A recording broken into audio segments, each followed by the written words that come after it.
Hi, we're Josh and Ariel Wamsley, owners of Green Valley Tree LLC, based in North Windham. We're proud to sponsor Connecticut East This Week and to serve the communities of Windham and New London counties with our tree removal and plant healthcare services. Visit our website at greenvalleytreeworks.com for a full list of our services or give us a call on 860-234-4041. We look forward to hearing from you. It's that time of the year to head to the local agricultural fair. We get an exclusive behind-the-scenes look at the 161st Woodstock Fair coming this Labor Day weekend and what it takes to make it happen. Plus, we take a look at other stories making the headlines from around the region. This is Connecticut East This Week.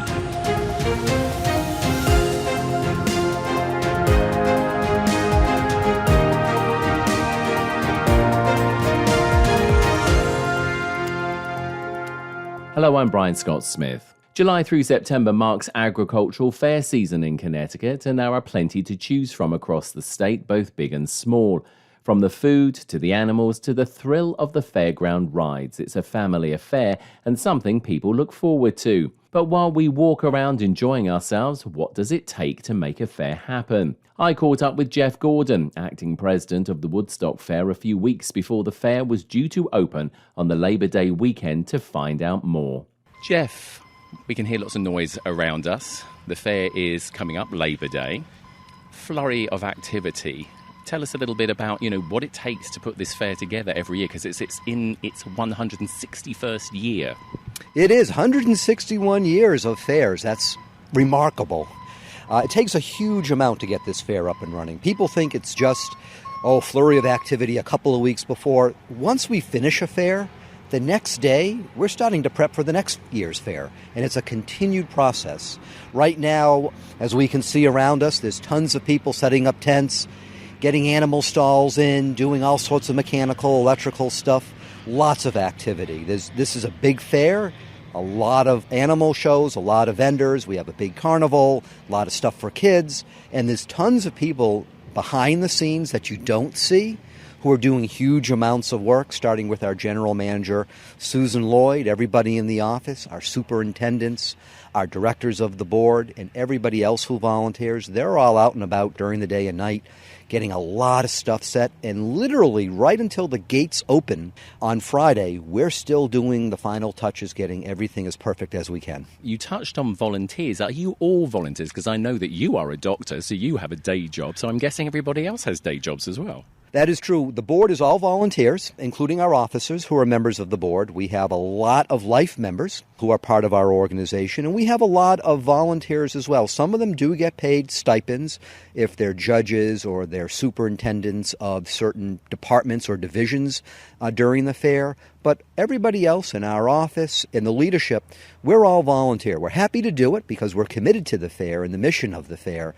But it takes a lot of hours and a lot of working together and a lot of really wanting to get hard work done. For me personally, I'm happy to do it. Like we said, it's 161 years of the Woodstock Fair. It certainly isn't the oldest fair in Connecticut. I believe actually Brooklyn in Connecticut holds the title of oldest fair actually in the entire United States. So, Eastern Connecticut has a bit of a fair heritage sort of thing. What do you think is the enduring interest and why the fair, the Woodstock Fair, has endured for 161 years? It comes down to our mission. We are focused on supporting and highlighting and promoting agriculture, which is really big in Northeast Connecticut especially. We have a huge ag community that supports our mission. We're dedicated to it. Generations have been supporting it, and there'll be generations to come that will continue to do it. That's what drives us and motivates us. And to make the fair successful, the big reason we want it successful is not just for the people who are coming, so they can enjoy and learn, but also we can keep on putting on a fair each year successively. So it is a commitment to the mission. Our board feels strongly about that. Our life members do. And folks who come here, they feel that way too. Even the average person who is coming. We see tons of people go to the agricultural exhibits, the horse shows, because that's of interest to them and they want to share that with their kids. And that's a major part of what we do. I'm not going to ask you to name all the vendors because I know there are hundreds of them. How far and wide do they come from, though? Because they're not just Connecticut-based, are they? Oh, no, we get vendors from all around the country. We have actually a number that come from the West Coast. And some of our entertainers come from California, for example, and they come each year, dedicated to coming to the fair and being here all 4 days. So we have a lot of local vendors and a lot of local farms and businesses that are here, but we have a lot from around the country. So it's just not Connecticut or New England. We really have a national presence here, which is very nice to see. Now, we're stood outside the exhibition hall, and as we look around, as you said, there's lots of tents going up. It's actually a nice day today. There's been a little bit of rain recently. Just give us a sense of how quickly these things are going to fill up, because like I said, we've still a couple of weeks out, but as you said, there's a flurry of activity going on here. I guess it's sort of like it must be almost constant. Oh, it is. It can be 24/7 right now. Being a couple of weeks out, we're getting a lot of the temporary infrastructure up, getting all the buildings final inspected, making certain all the electrical outlets and the lights work, making certain that everything for safety has been attended to. The bathrooms are working fine. Tents are going up. Animal stalls are in. Things with the horse show infrastructure are being put up, and the 3 horse rings we have are being attended to and making certain everything is set. What you're going to start to see if folks are here during the rest of the week, and especially next week, is we're going to start moving more and more in. Our exhibits start to arrive, and they're going to populate all the buildings. We're going to start seeing vendors getting ready to come in. Some of them camp because they stay over all 4 days. We're going to be getting them in. Farmers are going to be coming in to make certain things are set to get their animals in and their stalls ready and anything personalized that they might need. And as we head close to the fair, several days before the fair, huge amounts of stuff literally arrive, including the animals, will be here very much so. And a lot of the vendors are set. And all the infrastructure that we need to open the gates on Friday will be all set. That will go through Thursday night and even Friday morning, but it all gets done. We're running on schedule. We have a lot that's happening, a lot of new things. So right now we're in a very good position, and the weather's cooperating very much. So we've just stepped into one of the arts and crafts barns, beautiful building, one of many actually on the site. Just give us a sense of how important arts and crafts is to the fair. It's very, very important to the fair. I know me personally, I love seeing it every year, and I take the time even while working here to come. We have a lot of kids that do arts and crafts. They enjoy it, and we enjoy that they're a part of the fair. We also have a lot of adults who are doing phenomenal arts and crafts stuff. It doesn't have to be agriculture, although a lot of it is agricultural themed, but it's phenomenal the different types of stuff that people are doing, arts and crafts, handiwork, quilting, all sorts of stuff we see. And we let them be creative within certain categories and themes. But every year we're surprised by the number of people who want to participate and what they actually bring and what they do. They take a lot of pride in it, and we take a lot of pride in them being an important part of the fair. Do you also see sort of like a family theme running through this? Because, as we said, it's been going for so many years. Do families sort of like, does it get passed down in families and you see families continue to come back? It's like, oh, yeah, I remember your grandmother. I remember, is it that sort of sense as well? Oh, absolutely it is. We see generations come. We see grandparents, parents, kids come. But it's also going through the history of families. There's a lot of families, especially in the farming community here, that go back generations, even to the founding of the town. And they've been a part of the fair, participating, helping, being in leadership over the years. We very much see that. They pride themselves on continuing that tradition, and we're more than happy to have them here. And it's wonderful when I walk around the fair and I talk with people to find out about their experience. And I talk with families, and readily they'll say, we bring our kids. The parents say, I came here as a kid. The grandparents say, I came here as a kid. So you can see it's very much a family affair every year. As we said at the top of the interview, you are acting president, but also you are the treasurer, which is a very important role for any organisation. It's all to do, obviously, with the money. You must be incredibly busy. Like we said, you've got a day job, but then you've also got the treasurer job. Just explain to us a little bit about, what that involves. People don't tend to see what the treasurer does. I've been doing it for 5 years. I am the one that has to be in charge of the ATMs. I deal with the tickets and the ticket booths. Certainly the money issues as far as money coming in, money going out, paying our vendors, paying for the prizes, paychecks we have to issue to our staff, all of that, the accounting, is extremely important so we can run things legally and properly, which we do, but also we want to make certain that we pass on a good accounting process from year to year. That's an important responsibility I have. It keeps me very busy during the year, especially now heading into the fair. There's huge amounts of stuff the treasurer does behind the scenes. But it's very important because if the work isn't done, people don't get paid. We can't purchase the things we need. We don't get the tickets and the people to process the tickets. So it's very integral to the fair. I joke that it's one of my part-time jobs that I hold, but I made the commitment to do it, and I'm more than happy as a leader of the fair to do it.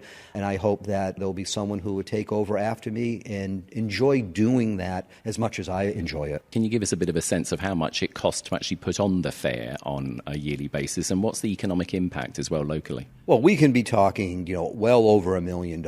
There's a huge amount that goes into our infrastructure that we have to maintain, rebuild, fix, repair, build anew. That's a year-long project, and we commit that long-term. In the short term, there's a lot that we have to do to get startup money, pay for everything that has to be up and running.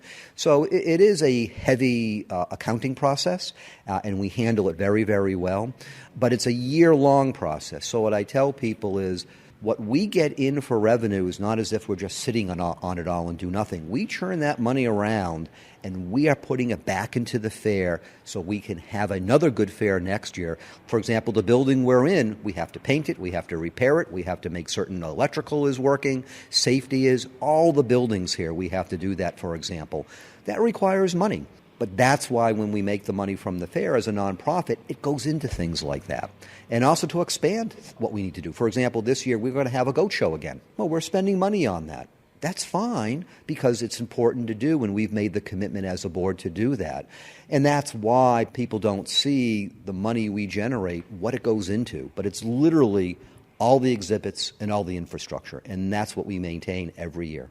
Talk about changing it up. I mean, obviously there are many things which stay the same because people like those and it's good to have that. But I'm guessing you're always looking at how you can, as you say, expand, add new things. You've just mentioned obviously about the goats. I mean, so how big a task is that? It is a big task. We look at short term what we know we need to do. We always have certain vendors that come back, key exhibits that are always here, the carnival, our entertainment that we do. We're always looking for how to do better, or to expand what people actually enjoy and what they want, and we make that commitment long range. But also new things, for example, goats. We're expanding the horse show, and we've made a major commitment to that. We've made a major commitment to do what we can to really bring in big names for entertainment, and also for small entertainment, for, say, the kids and things like that.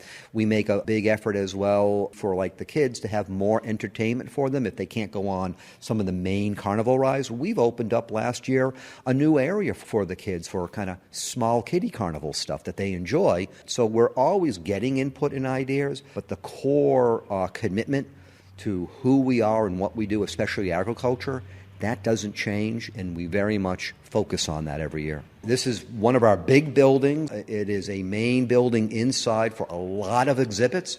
We're already getting all the shelving and display shelves all set. But this building goes back to, I believe, the 1880s. Beautiful, beautiful wooden construction. It really needed to be saved, and it needed to be updated. We made that major commitment to history. We did not want to tear this down.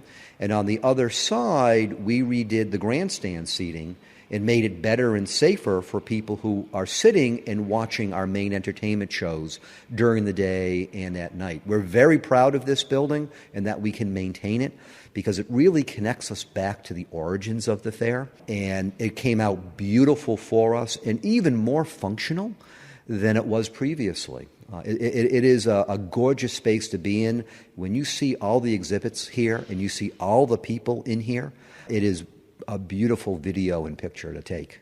As we said, you're not the oldest fair, but you must be one of the largest ones, certainly by way of size and also by way of, the infrastructure as well. We are an old fair. We are one of the biggest fairs, actually, in Connecticut, and we're one of the most active fairs, just given the scope of what we do. If you just look at agriculture, what we do with all the animal shows, exhibits, our horse show, we are one of the most active agricultural fairs around in Connecticut, very much so. And people from around the state do very much gravitate to our fair. We get lots of calls, when is the fair opening and what are the hours? And we get calls from all over the place. And people drive and come here year after year because of what we do. You're probably one of the better known ones as well, not just because you've been going for so long, but I think, when you say fairs to people here in Connecticut, Woodstock always seems to roll off their lips. Oh, very much so. People know the Woodstock Fair. They know what we do. A lot of people come just for the shows, the animal shows or exhibits. A lot of people come because they know certain vendors are here and they love seeing certain vendors. But we are very well known. If we say Woodstock Fair, people don't have to ask, well, where is that? They know where it is. They know how to get here. So we don't tend to have to give directions to people how to find us. They know how to find us. They just want to make certain we're having the fair and what time do the gates open and how can they get their ticket. But yeah, we are very well known. I know I've spoken with people outside of Connecticut and I say, hey, I work for the Woodstock Fair. People know where that is and they know what we do. And that's a nice feeling to have that good reputation. And knowing people want to come and be part of our fair, that makes me feel proud. How do the people of the town take the Woodstock Fair? Because it's only, once a year, but, it does cause some traffic jams and all that sort of stuff, as fairs do, because obviously people want to visit. But, what's the general consensus from the people of Woodstock? Oh, people like the fair. I'm a town official. I'm an elected town official, chairman of planning and zoning in town. There are some people who don't like the traffic right in front of the fair, but it's easy to bypass that traffic. That's not a problem. On Friday, when we open, that tends to be the town day. People from town tend to show up usually and come to the fair. We have a great support in the town. People in the town like the fact that we have the fair here. We support the local economy with a lot of stuff we do, so we're an important part of this community and all the towns surrounding us. I've not heard really any negative complaints other than, the traffic. Other than that, people like the fair, and we get a lot of good reviews from people, in town. For example, there was one year during COVID, we couldn't run the fair. We had to shut down. We heard from a lot of people that they were disappointed, not in us, but just disappointed they couldn't go to the fair. Last year we reopened. We had tremendous outpouring of support from people, for example, here in town, who are so excited we reopened and they can come back. So people in town feel that this is an important part of Woodstock and the surrounding towns, and we have a commitment to provide a great fair to them. And this year, we're going to have an awesome fair. How many people tend to visit the fair maybe over the 4 days? Because it must be a lot of people. We get tens and tens of thousands of people every day who come. Now, some of them come multiple days in a row, and they can buy those tickets.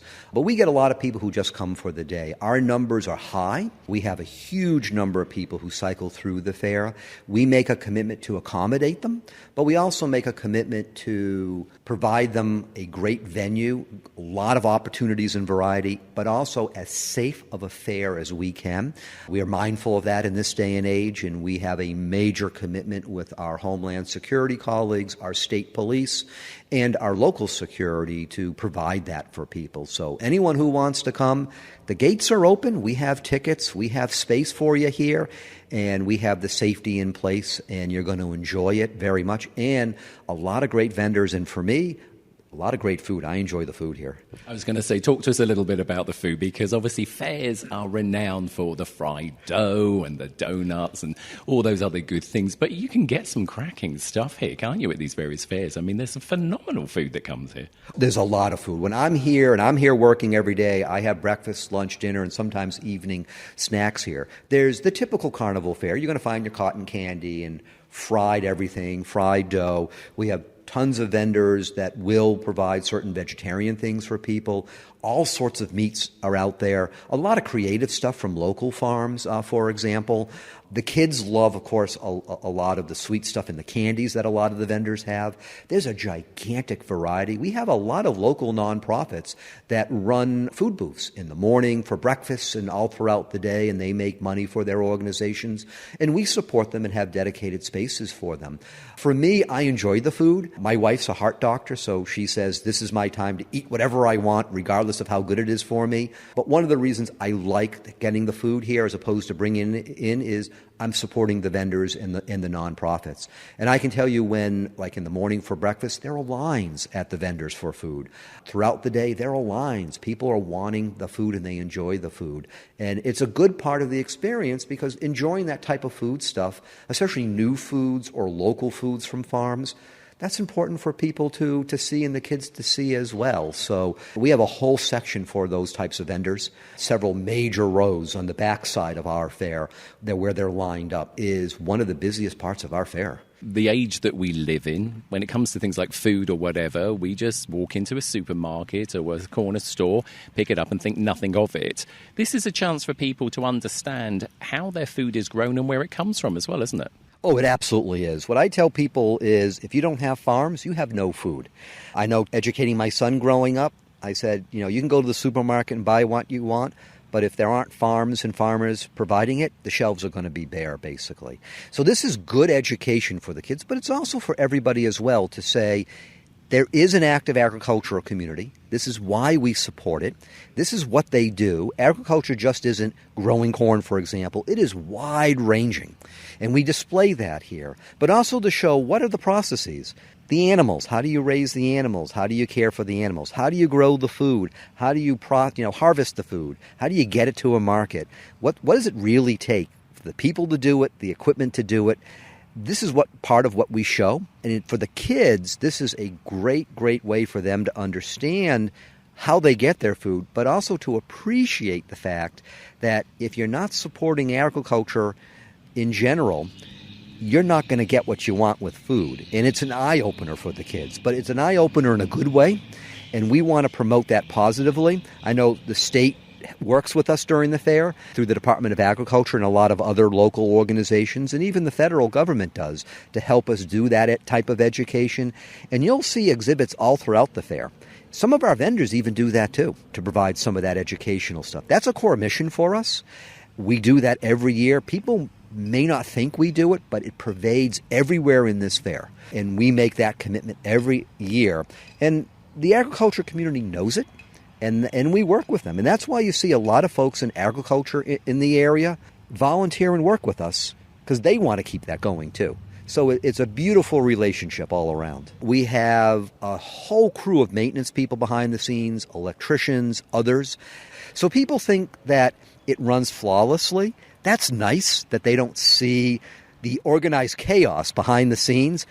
But it's a flurry of activity. I can speak from experience. Well, we are so pleased that you and the other volunteers continue to make sure that all of us can enjoy the Woodstock Fair. It's been an absolute pleasure just walking around as we see a little bit of the behind the scenes, which, as you said, so many people don't get to see, but they will be no doubt looking forward to that Labor Day weekend and that 4-day fair excitement and coming to visit the Woodstock Fair, the 161st Woodstock Fair. So to you, Acting President Jeff Gordon, ever so many thanks for joining us on Connecticut East this week. Thank you very much. And to everyone who's coming to the fair, we look forward to hosting you, and you're going to have a wonderful time.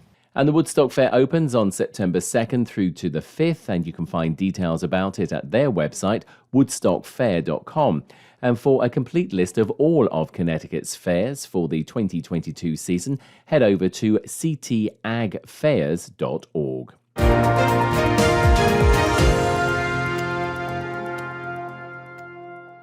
Hey guys, it's me, Isabella Gomez, filling in for Smokey Bear because he's got more to say than just... Only you can prevent wildfires. Like, if you're outside enjoying a barbecue, don't let a hamburger distract you from fire safety. Make sure you aren't dumping your hot coals or ashes onto the ground because that could start a wildfire. So take wildfire prevention seriously and let's save the world one day at a time. Juntos con Smokey Bear, podemos hacerlo. Go to smokeybear.com to learn more about wildfire prevention. Brought to you by the U.S. Forest Service, your state forester, and the Ad Council.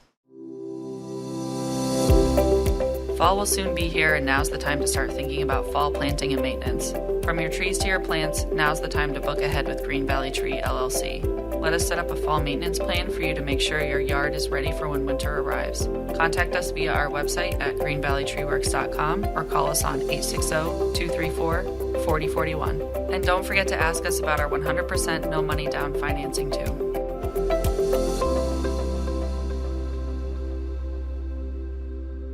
Time now for a look at other stories making the headlines this week, sponsored by... Healing Therapies Through Sharing is Eastern Connecticut's holistic wellness center for those recently diagnosed or living with a cancer diagnosis and their caregivers. We offer a range of services including adult and pediatric oncology massage, lymphatic drainage, craniosacral therapy, yoga for cancer, and much more. For details about our full range of services and our team of licensed professional therapists and providers, visit our website at healingtherapiesct.org or call us on 860-443-0800. We look forward to hearing from you. In the Connecticut News Junkie this week, while Connecticut residents were hoping to finally see some substantial rain, any precipitation that does occur isn't expected to make any difference in drought conditions, and water companies around the state have begun to announce restrictions on water usage. As a way to help conserve water, officials in East Lyme, Norwich and Putnam have asked for residents to comply with water use restrictions. Governor Lamont declared Stage 3 drought conditions for New London and Windham counties. The Connecticut Interagency Drought Work Group, whose members made the recommendation to Lamont, is scheduled to meet again on September 8th to discuss whether to expand or pull back that designation.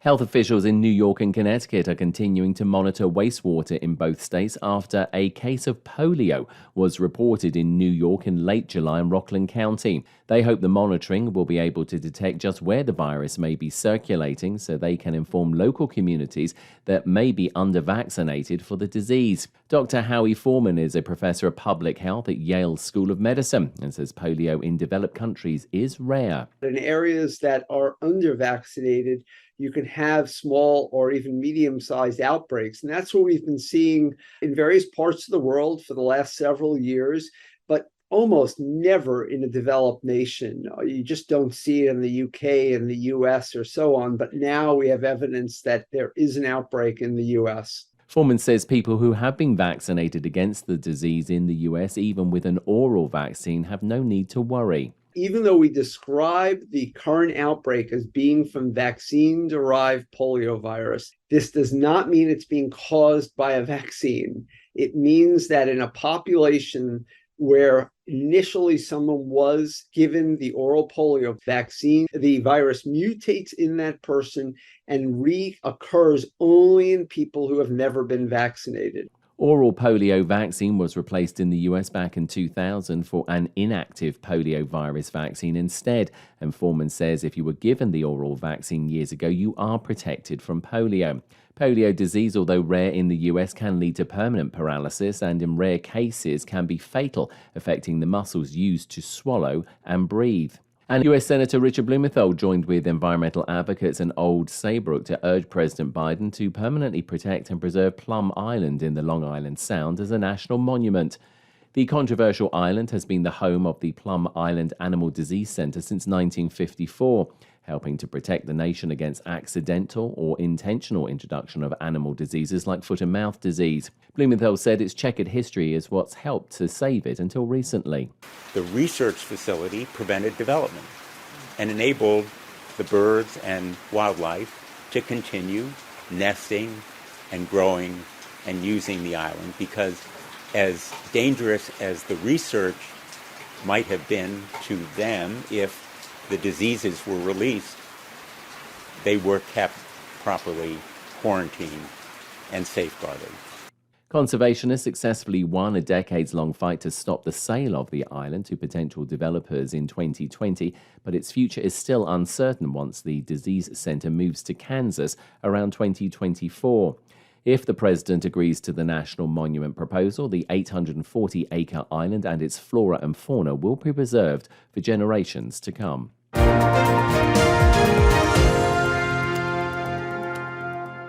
That's all from us for this edition. Do send us your questions and story ideas to the show via our website at connecticut-east.com or Facebook or Twitter at Connecticut East and on Instagram at Connecticut East This Week. And you can listen to the show again on our social platforms, on demand, and by asking your smart speaker to play Connecticut East This Week podcast. And please like, follow, and share on your social media too. I'm Brian Scott Smith. Thank you for listening.